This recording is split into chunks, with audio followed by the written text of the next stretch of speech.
Hey, family, coming in here real quick on this Talk About It Tuesday. I am Kyrie Katz. I'm the proud owner and operator, CEO of K-Style Collection, which is a paparazzi independent business. And I have a message for you today. Today, we're going to talk a little bit about divine acceleration. So come on in, tag a friend, and let's go ahead and get some encouragement and some empowerment going on this afternoon. So I want to encourage somebody today. I want to encourage you that you are stepping into a season of divine acceleration. Not because everything looks perfect. You don't have to have everything figured out, but because your faith is pulling heaven into your situation, we're going to talk about some divine acceleration. So in 1 Kings, I believe it was chapter 18, where the prophet Elijah was standing on Mount Carmel. There was a long drought, right? There was no water in sight. Can you imagine? No water, right? 3.5 years of no rain, no progress, no harvest, nothing. Everything looks dead, dry, and bleak and delayed. But that's the appearance of things, right? But God gave Elijah a word. The word was, the drought is over. The drought is over. He told his assistant to go look towards the sea, right? And what did the assistant do? The servant came back. There's nothing. I don't see nothing, right? Sometimes things looks bleak. Sometimes that health diagnosis looks a little scary. Personally, I know. We're going to talk about that in a second. But Elijah told him, send him again. Go look. Still nothing.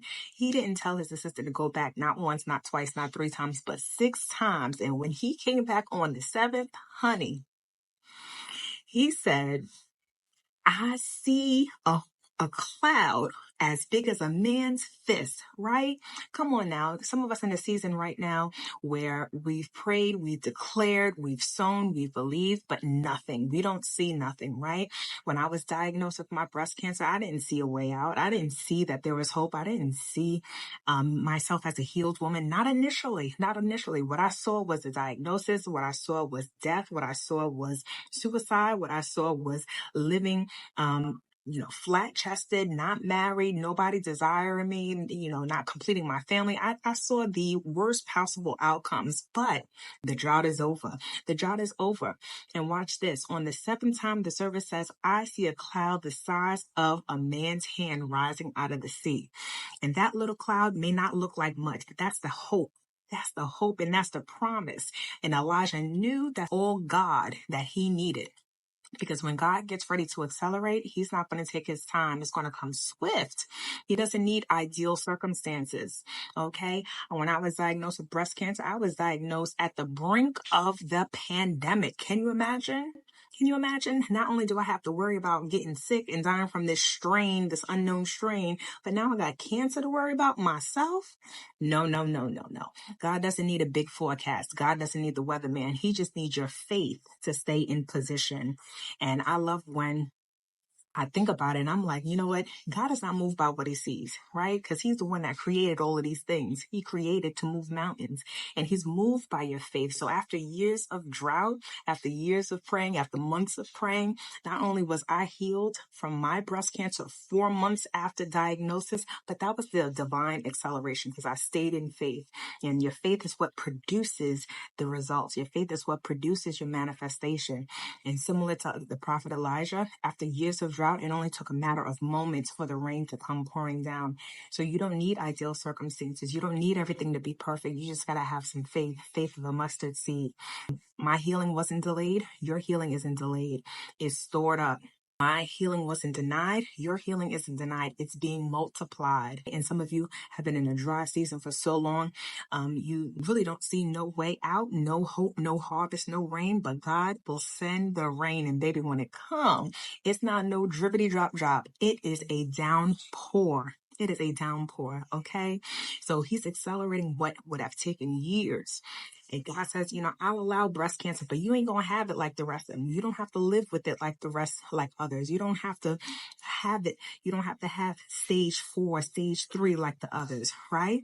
So what's may have taken years, weeks, it's going to happen like that in hours and in minutes, right? In Isaiah chapter 20, verse 22 says, when the time is right, I, the Lord, will make it happen swiftly. I want to share with you that this is your season of swiftly. If you stay in position, you stay in faith, faith is going to produce that expectancy, right? We walk by faith and not by sight. God is working even when you don't see him working. He's working. Now, I want you to do something bold. I want you to do something big for yourself and step out in faith. And I want you to stop living like a survivor, and I want you to step into your CEO season. All right, let's connect. Let's turn that drought into a downpour. And you don't have to wait for your circumstances to be perfect. You don't have to wait for all your ducks to be in a row. All God needs is your yes. And I've been where you are. Been there, done that. T-shirt and a hat. But I made a decision, right? That was another word of mine. I didn't die. I decided. I made a decision to believe God for more. And today I want to share the same with you. I'm not just a survivor, I'm a champion, and I'm a CEO leading, building, and walking in my purpose. And I want you to go ahead and comment, join, so you could partner with me, and we too can help you turn your drought into a downpour. Let's build your business. Let's help create multiple streams of income from you and your family. And most importantly, let's watch God accelerate his vision, right? The rain is coming, y'all. The rain is coming. Get out your umbrellas, but you got to step out in faith. If you're interested, comment, join, and I'll be more than happy to share this information with you. You guys have a blessed day. Not only be blessed, be a blessing to someone else, and I'll see you next time. Stay fabulous. Later.